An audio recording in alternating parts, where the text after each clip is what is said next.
The amazing story of Teddy Roosevelt's life. We're diving deep into the amazing life of one of America's most dynamic leaders, Theodore Teddy Roosevelt. From his childhood struggles to becoming the youngest president in U.S. history, Roosevelt's journey is nothing short of extraordinary. So, grab a snack, sit back, and let's explore the life of a man who transformed a nation. But before we get into the nitty-gritty, let's set the stage. Born on October 27, 1858, in New York City, young Teddy was not your average kid.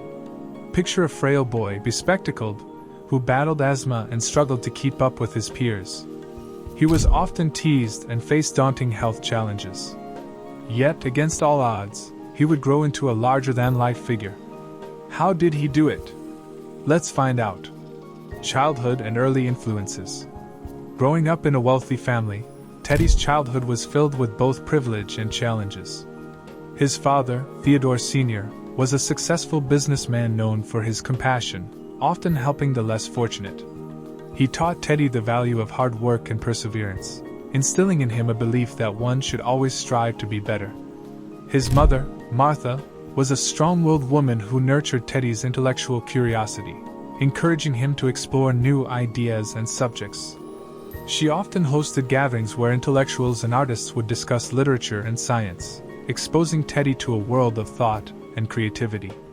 However, what truly shaped him was the hardship he faced, his asthma. Instead of succumbing to his limitations, Teddy took it as a challenge. His father famously told him, "You have the mind, now you must cultivate the body." This advice spurred Teddy into a journey of physical transformation. Imagine this, a sickly boy, determined to conquer the great outdoors. Roosevelt immersed himself in nature, hiking in the nearby parks, climbing mountains, and even boxing with local boys. He once said, "The best thing you can do is to live your life to the fullest." This not only transformed his body but also forged an unbreakable spirit. His resilience became a hallmark of his character, and it was here that he developed a profound love for nature and wildlife, a passion that would follow him throughout his life.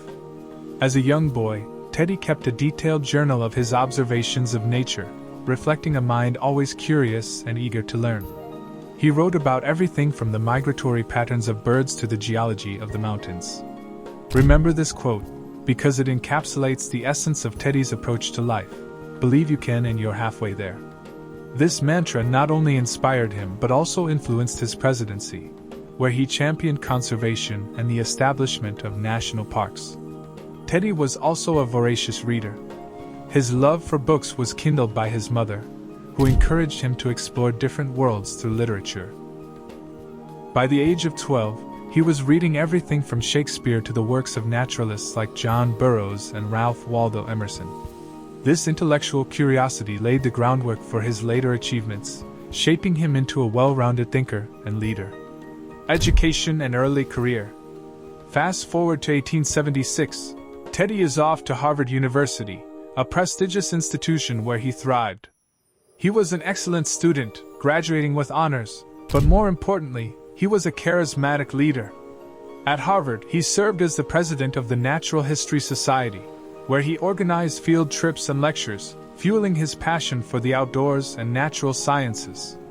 He also joined various clubs, including the debating team and the boxing club, honing his skills as an orator and athlete. After graduating in 1880, Teddy faced a pivotal moment in his life. His mother and wife, Alice, died on the same day from typhoid fever. Devastated and seeking an escape from the unbearable grief, he retreated to the Badlands of North Dakota. Imagine a man, heartbroken, seeking solace in the rugged landscapes of the West. Here, he reinvented himself as a cowboy, living a life of adventure, hunting, and writing about his experiences. This period in the Badlands wasn't just a break from politics. It was a formative experience that helped him develop a tough exterior and a rugged persona.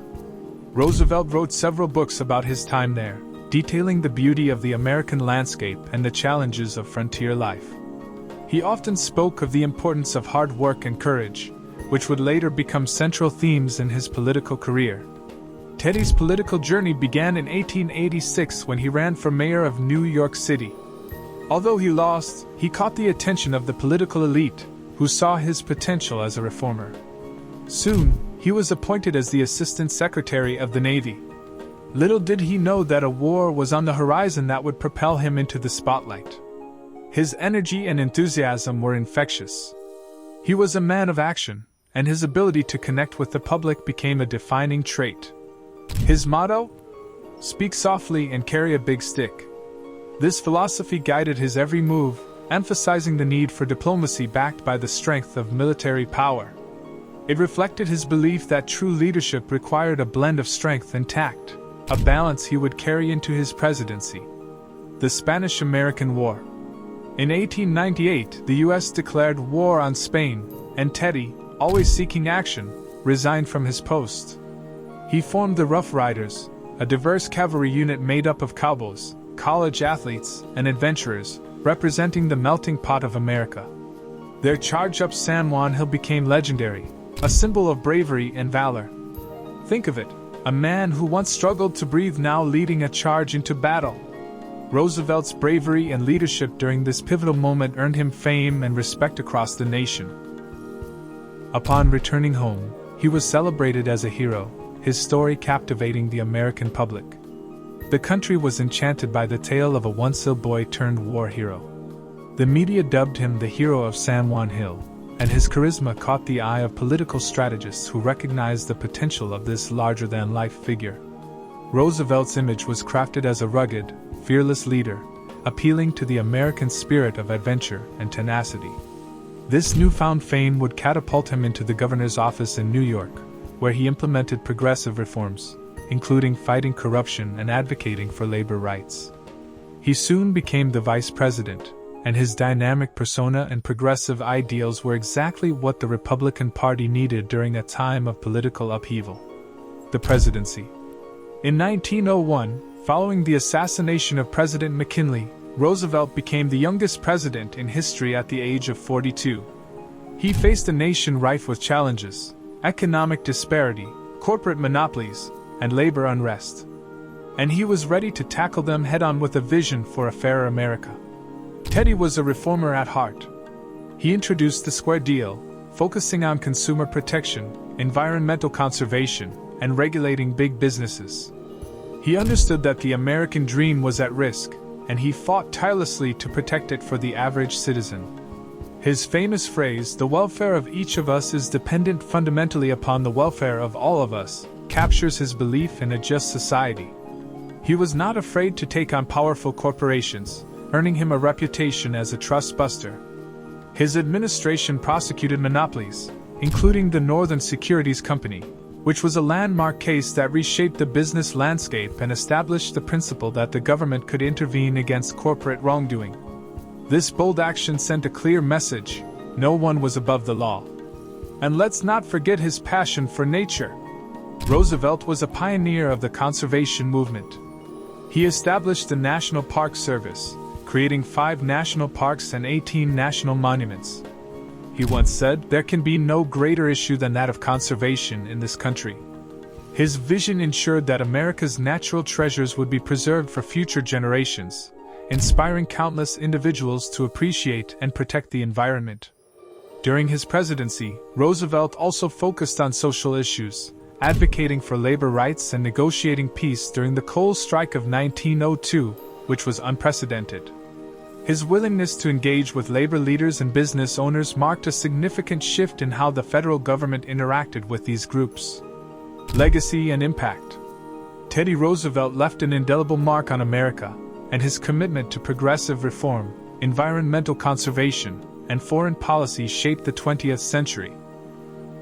In 1906, he won the Nobel Peace Prize for mediating the end of the Russo-Japanese War, becoming the first sitting president to do so. This was a remarkable achievement that highlighted his diplomatic skills and his vision for a peaceful world. Beyond politics, Roosevelt was a prolific writer and historian. He penned over 35 books, covering topics from history to outdoor adventures, often reflecting his deep love for nature and the American spirit. His words inspired generations, and his larger-than-life personality continues to resonate today. His autobiography, The Autobiography of Theodore Roosevelt, gives insight into his philosophies and experiences, inviting readers to see the world through his eyes. And let's not overlook his role as a family man. Roosevelt was a devoted husband and father, raising 6 children with his second wife, Edith. He instilled his values of courage and integrity in his children, teaching them to embrace adventure and face challenges head-on. His vibrant family life, filled with laughter, love, and adventure, reflected his belief in living life to the fullest. He often took his family on trips to national parks, teaching them the importance of conservation and the beauty of the American wilderness.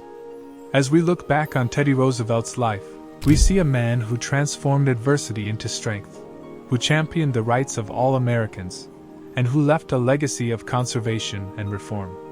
His life reminds us that with determination and courage, anything is possible. Did you enjoy this journey through Teddy Roosevelt's life? If so, give us a thumbs up, subscribe for more amazing stories from history, and let us know in the comments which part of Teddy's life inspired you the most. What lessons do you think we can apply to our lives today? Thanks for watching, and see you next time.